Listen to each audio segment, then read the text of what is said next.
The manhole covers were already rattling before anyone understood why.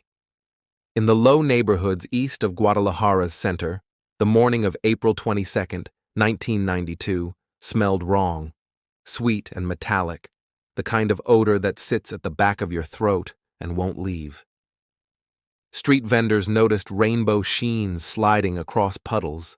Shopkeepers cracked their doors and looked down the block as if the smell itself were walking toward them. People had been calling for days to report it. Firefighters and city crews came out with meters, shrugged at the numbers, and told residents to open windows. Nobody ordered an evacuation. Kids still laced their shoes for school. Buses still hissed to curbside stops. Underfoot, beneath the grates and concrete, gasoline had already filled the sewers like a fuse. Guadalajara's network of pipes was the hidden skeleton of a growing city. Water, sewage, storm drains, gas lines, a lattice you only think about when something fails. In the early 1990s, the city had grown faster than its bones. Lines crossed and paralleled and sometimes touched where they should have been separated. Somewhere to the east, a pipeline belonging to the state oil company, Pemex, had been leaking gasoline into the ground. The fuel followed the easiest path, percolating into cracked clay and old joints, mixing with sewer air, until the tunnels beneath whole neighborhoods were fogged with vapor dense enough to flash. At mid-morning, a small shop on Gante Street felt the first kick. The floor seemed to jump. A second later, the street ripped down the middle and rose in a rolling wave of asphalt. Manholes blasted into the air like coins flipped by a giant thumb. Then the sound arrived, one concussive slab after another in a stuttering line that ran block by block for miles. The pavement opened and buildings folded. A bus fell nose first into a trench that hadn't existed a heartbeat earlier. People ran, but the ground they were running on was splitting like paper under a blade. Windows blew inward across living rooms where breakfast plates were still on tables. In some places, the blast arrived as a single hammer blow. In others, bursts came in sequence, each one closer than the last, racing along the route of the sewer itself. Firefighters had been staging, unsure what to do with a smell they couldn't see. The first explosions turned confusion into panic and then into work. Crews dragged hoses they couldn't use because there was no fire to reach. This was not flame, but pressure. Fuel-air detonations that needed only a spark somewhere in the dark. Civil defense trucks bounced over broken streets. Neighbors pulled neighbors from doorways that were now holes. A grandmother in slippers stood in front of a house that no longer existed and said a name over and over the way you say a prayer. Sirens converged from every direction and were swallowed by dust. The rupture plotted its own map. Blocks of Gante, 20 de Noviembre, and nearby streets were torn into long trenches, some as deep as a two-story building. Utility poles leaned at odd angles like matchsticks left out in the rain. Cars lay hood up, wheels turning. The smell of gasoline turned to the sharper bite of solvent and concrete dust. Farther down the route, people saw the ground rise and crack in a bulge before it let go. Those who ran early lived because instinct moved faster than sound. Others walked out of gaps in the street like miners stepping from a collapsed shaft, faces white with powder and shock. Hospitals filled with a kind of injury you only see when a city itself detonates. Fractures, crush wounds, deep punctures from rebar, burns from flash fires that touched and vanished. Triage spilled into courtyard sidewalks. Blood banks sent calls across the state. The radio relayed numbers as if saying them could pin the day to the ground. More than 8 miles of streets destroyed. Hundreds of buildings damaged or collapsed. Thousands injured.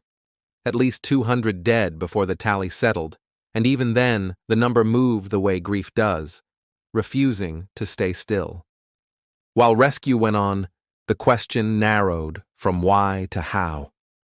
What started as a rumor, the Pemex pipeline, hardened as crews traced the stink upstream. A break in a gasoline line had bled fuel into the soil, where it found a sewer and rode it downhill. Somewhere along the way, corrosion or a bad joint or an old scar in the pipe had opened the door. The city's water and sewer authority and Pemex argued through their representatives while stretchers crossed the street behind them. One side pointed to poor maintenance and old lines. The other suggested that roadworks had nicked protective coatings and set up a slow failure. In the simplest terms, a pipeline leaked, and a city didn't listen fast enough. It wasn't as if people hadn't tried to be heard. Days before the disaster, residents complained of tap water that smelled like fuel. They kept buckets on balconies to prove it. Fire crews measured flammable concentrations in the sewers high enough to make anyone nervous, then left without ordering people out. Businesses opened their doors every hour to let the smell blow through. The tragedy was not a surprise so much as a sequence, warning, hesitation, catastrophe, that is repeated in cities everywhere when risk hides under ordinary life. The hours after the blasts felt longer than the day. Bulldozers worked in a straight line, opening stable lanes for ambulances. At one collapse, a narrow space at the edge of a kitchen turned into a tunnel. Volunteers shored it with 2x4s and door frames, grinding their teeth at the sound of shifting concrete. A firefighter dusted with gray from helmet to boots crawled in on his belly and passed out a child, then another. He spoke without looking up, counting, doing math no one wanted to do. The last thing out of that hole was a clock, face cracked, hands stopped at the minute the room became a cave. Night fell on halogen towers and plastic sheeting.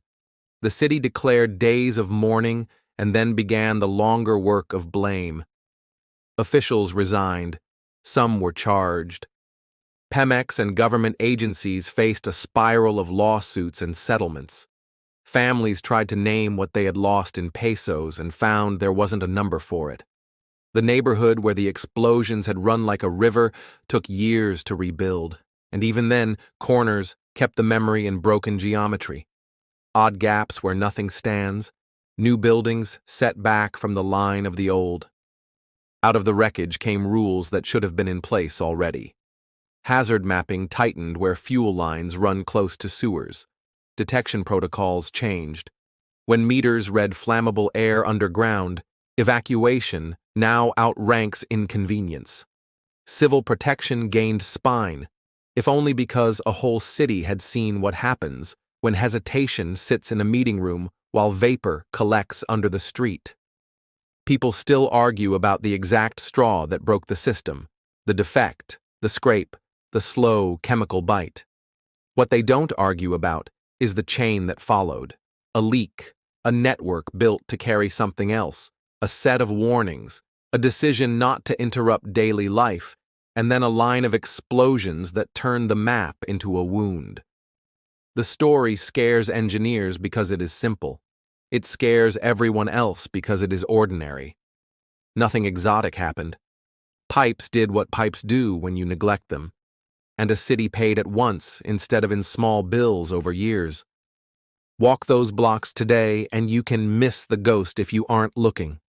There are new storefronts and patched sidewalks, a scatter of trees that were planted after the trucks left.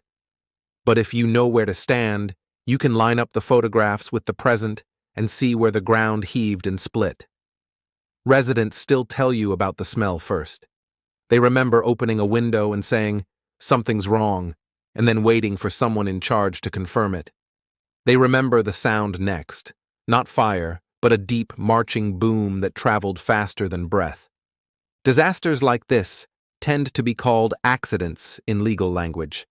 The people who lived through it use different words. They talk about warnings. They talk about decisions. They talk about a city that learned the hard way that infrastructure is not a thing you build and forget. It is a promise you keep every day, especially on the days when nothing is blowing up, and the only clue is a thin, sweet odor in the morning air. Thank you for listening to Road to Ruins.